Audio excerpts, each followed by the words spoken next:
देखो छात्रों, आपका फिर से 10वीं और 9वीं कक्षा के लिए स्वागत।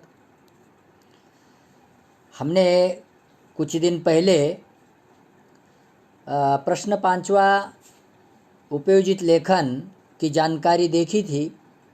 उसमें हमने आ और ई, तो ई में हम निबंध लेखन की जानकारी देखेंगे। निबंध लेखन 7 अंकों के लिए होता है।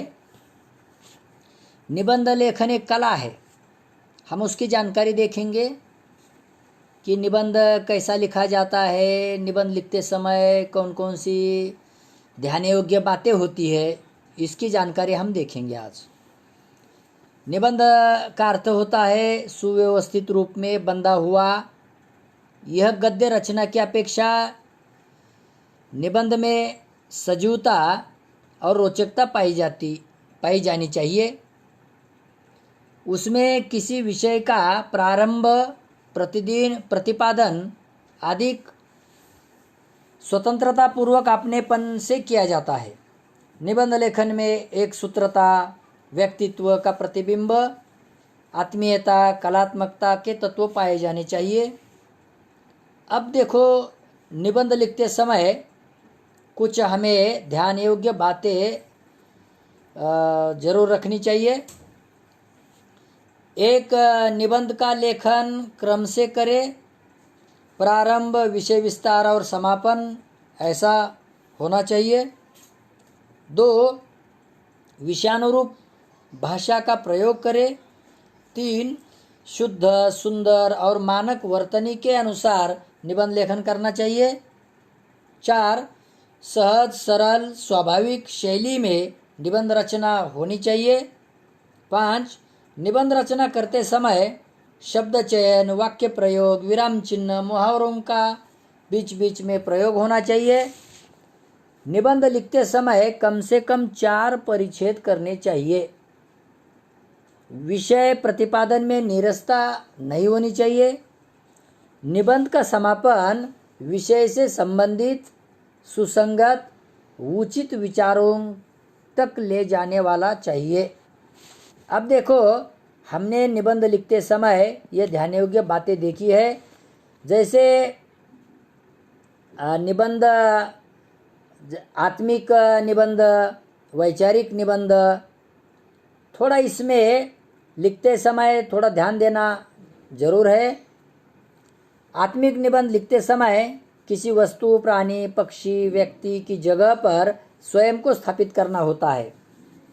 लेखन की भाषा प्रथम पुरुष एकवचन में हो, जैसे मैं बोल रहा हूँ ऐसे, ये आत्मिक निबंध में होता है। प्रारंभ में विषय से संबंधित प्रस्तावना, सुवचन, प्रसंग संक्षेप में लिखे जाने चाहिए।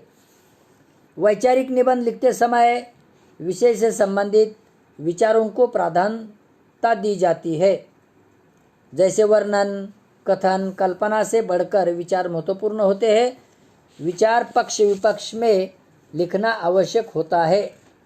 शब्द संपदा, विचारों की संपन्नता जितनी अधिक हो उतनी वैचारिक निबंध सरलता से लिखा जाएगा। अब देखो, निबंध के प्रकार हम देखेंगे। निबंध एक अतिशय कला होती है। 7 अंकों के लिए निबंध होता है और हमें परीक्षा में सहजता से 7 अंक कैसे मिले, ये हमें देखना जरूरी है। और ताकि अच्छा निबंध लिखने के बाद हम जरूर परीक्षक का ध्यान खींचेंगे और हमें 7 में से 7, 7 में से 6 ऐसे अंक मिलेंगे। तो निबंध के प्रकार जो है 5, वो देखेंगे। पहला है आत्मकथनात्मक, दूसरा है वैचारिक निबंध, तीसरा है चरित्रात्मक निबंध, चौथा है वर्णनात्मक निबंध और 5वां है कला यानी कल्पना प्रधान निबंध। तो पहला जो है आत्मकथनात्मक, उसमें कौन कौन से निबंध आएंगे? फटी पुस्तक की आत्मकथा, मैं हिमालय बोल रहा हूँ, नदी की आत्मकथा, सैनिक की आत्मकथा, दीपक की आत्मकथा। वैचारिक निबंध में कौन से निबंध आएंगे? समाचार पत्र, विज्ञान के चमत्कार, त्याग की महिमा, ये निबंध उसमें आएंगे। वर्णनात्मक निबंध में ये निबंध आएंगे, ऐतिहासिक स्थल की सैर, मेले में 2 घंटे, नदी किनारे 2 घंटे, ये निबंध आएंगे। अभी चरित्रात्मक जो निबंध है उसमें ये निबंध आएंगे, मेरा प्रिय सैनिक, मेरा प्रिय गायक, मेरा प्रिय खिलाड़ी, मेरा प्रिय किसान, मेरा प्रिय नेता, ऐसे निबंध आएंगे। जो कल्पना प्रधान 5वां जो प्रकार है कल्पना प्रधान निबंध, उसमें यदि मोबाइल न होता तो, यदि ऐनक न होती तो, यदि परीक्षा न होती तो, यदि मैं मुख्यमंत्री बनता तो, यदि मैं प्रधानमंत्री बनता तो, ऐसे निबंध कल्पना विस्तार करने के लिए होंगे। तो हमें आशा है कि हम 7 अंकों का जो निबंध लेखन होता है उसमें ज़्यादा हमें स्कोरिंग के लिए ये विषय बहुत महत्वपूर्ण है। हम आगे एक नमूना आत्मकथात्मक निबंध देखेंगे, नदी की आत्मकथा। चलो स्क्रीन पर जाएंगे।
सभी को धन्यवाद देता हूँ, और आपको ये जानकारी कैसी लगी कमेंट करें, लाइक करें।